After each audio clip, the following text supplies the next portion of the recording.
He wasn't looking for trouble, but when a black estate car tried to leave Windsor without clearance, and the royal guard spotted Princess Charlotte's backpack in the back seat with no child in sight, he moved.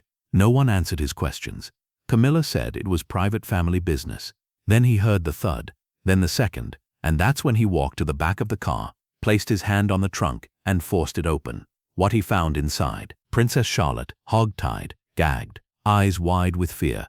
Before we show you the exact moment the guard unlocked the boot, and the words Charlotte whispered once the tape came off, drop a comment telling us where in the world you're watching from. Tap like, hit subscribe, and turn on the bell icon, because this wasn't protocol, it was abduction, and he stopped it.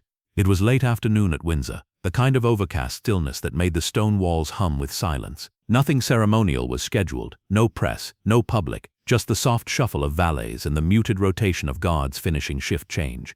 Sergeant Rowan Hale stood near the west courtyard arch, scanning the perimeter with the quiet precision that had become second nature after 15 years in uniform. He wasn't expecting anything unusual.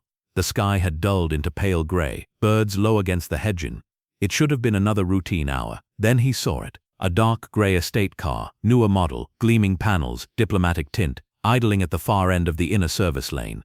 That vehicle wasn't listed on today's movement chart. Hare knew this because he'd memorized every number on the roster an hour ago. It hadn't come through the outer gate with royal convoy clearance, no escort vehicle, no front runner. Just there alone. His eyes narrowed. There was no crest on the hood, no temporary tag on the dashboard, just a faint waxy imprint where something official-looking had been peeled away.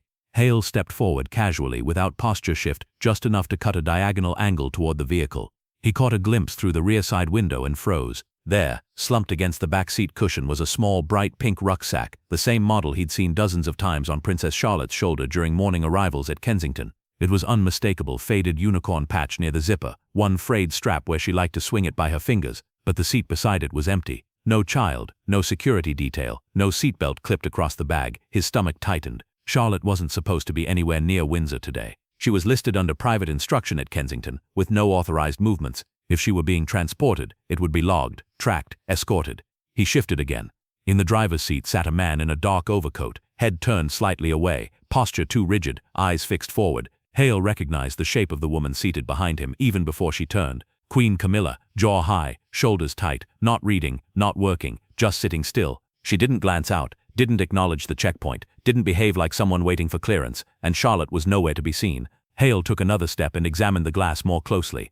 There was a scuff on the inside panel, the kind made by a child's shoe when kicking gently, absently against the door during long rides. Beneath it, a smaller smear like the print of a palm dragged along the glass, thin, faint. He looked at the bag again, slumped, forgotten, or hidden in plain sight. His hand dropped to his side. Radio, not activated, not yet, just resting, just ready. Something was wrong. Not incorrect, not unusual, wrong. And Sergeant Hale had learned painfully, quietly, that when something felt like this, it wasn't just odd protocol, it was danger. He straightened his spine and walked forward. Hale reached the front quarter panel of the estate car and paused with quiet deliberation. His eyes swept the stone archway overhead, checking for movement. No aids, no press. He shifted slightly to the left and tapped once on the driver's window. The man flinched. That told Hale more than 1,000 words. The glass lowered halfway. The driver, mid-50s, Cleanshaven, Royal Staff lanyard, barely visible beneath his collar, avoided eye contact. Destination? Hale asked, keeping his voice even. The man cleared his throat. Private family travel. No stop-ins. Passenger manifest. The man hesitated. Lady Clarence. Household override. Hale arched her brow. There is no Lady Clarence in today's protocol chart. Who exactly? The rear window lowered a few inches. Camilla's face appeared sharp and composed. That won't be necessary, Sergeant. This is a personal movement. Kindly allow it. Hale gave a slight nod, but didn't step back. Mom, may I ask where is Princess Charlotte? Camilla didn't blink. She's fine. It was the way she said it. Flat, cold, conclusive. That made every hair on the back of his neck rise. She's not visible in the vehicle, Mom. Camilla's eyes narrowed. And that concerns you. He didn't answer. His eyes dropped back to the pink bag, still unmoved. No indication of ownership. No child reaching for it. No voice calling from within. Just then the sound, faint internal, a low, soft thud from the rear of the vehicle, like something or someone shifting weight against metal. It was not the sound of cargo. It was deliberate, muffled, alive. Hale straightened just slightly. Another noise, this one clearer, a dull, padded thump. He looked directly at Camilla. I'll need to inspect the trunk. Her expression didn't change. Got her known, but the driver's hands tightened slightly on the wheel. That won't be necessary, Camilla said again. Then where is the princess, Mom? Silence. Camilla raised the window without answering. Hale didn't move. He stepped backwards slowly, his face unreadable, and walked calmly toward the rear of the car. The second knock came just as he reached the rear wheel well, slightly louder this time. Timed, not panic, not chaos, a signal. He turned his body slightly, keeping his right side toward the trunk, and brought his hand to his radio, this time pressing the silent alert trigger. One buzz, then another. Across the yard, Corporal Mason moved from his perimeter sweep, casual but alert, drifting toward the vehicle without drawing attention. Inside the car, everything had gone still. Hale knelt under the guise of inspecting the license plate bracket. He placed one palm gently on the boot, then came a third thud, and what sounded terrifyingly like a small, sharp breath. It wasn't protocol anymore. It was presence, and something inside that trunk was trying to say, "Help me."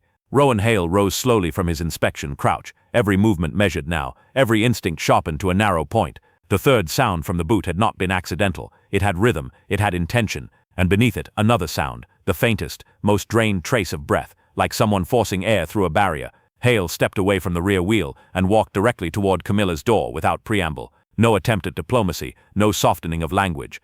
"You will unlock the boot now." Camilla's head snapped toward him sharply for the first time, her composure visibly tightening. "That is not your concern," she said, crisp and precise. "You're operating outside your remit." Hale didn't blink. "You're traveling with a minor royal whose presence has not been declared, logged, or visually confirmed. I'm activating immediate inspection." Her eyes dropped briefly to the dashboard, then returned to him with a cool, warning stare. "Step away from this vehicle, Sergeant." He held her gaze steadily.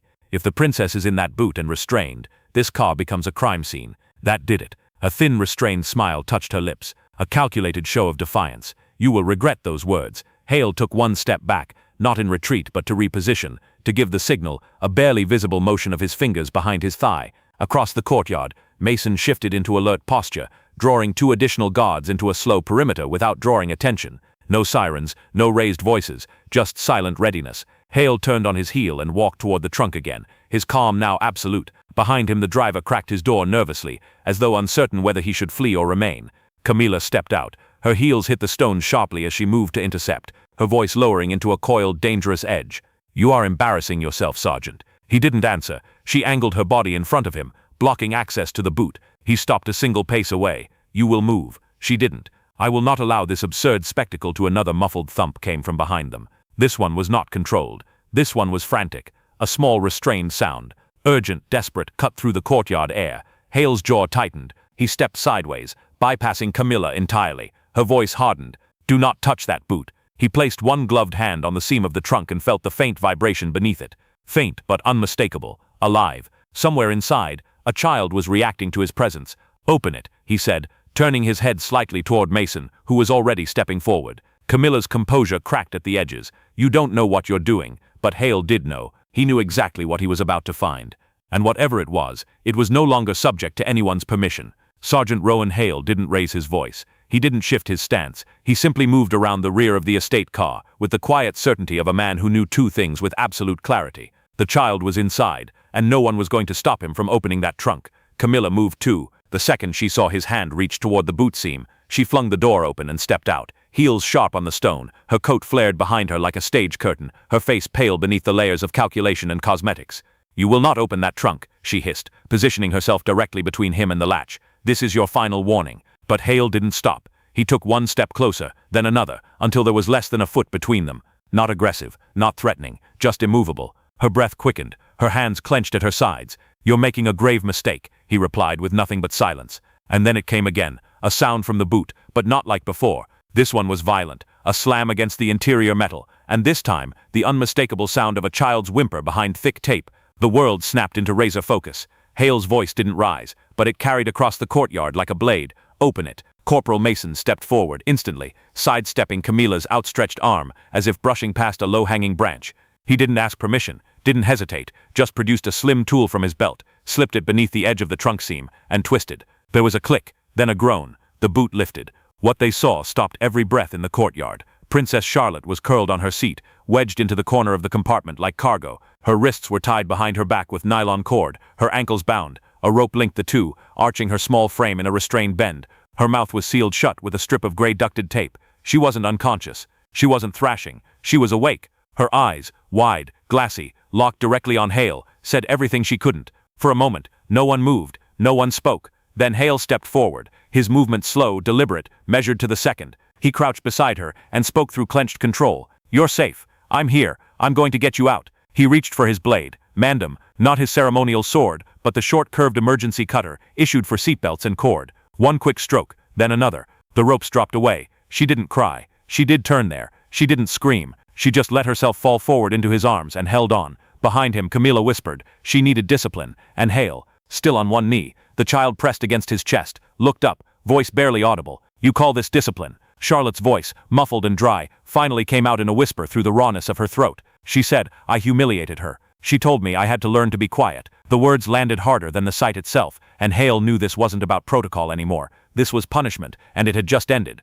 Rowan Hale remained on one knee, his arm steady around Charlotte's small frame, shielding her from the view behind him as much as his uniform and shoulder could allow. He didn't rush her. He didn't pull her free. He let her hold on. Her breathing was shallow, uneven, shock more than panic, the kind of quiet that followed something she hadn't yet fully understood herself.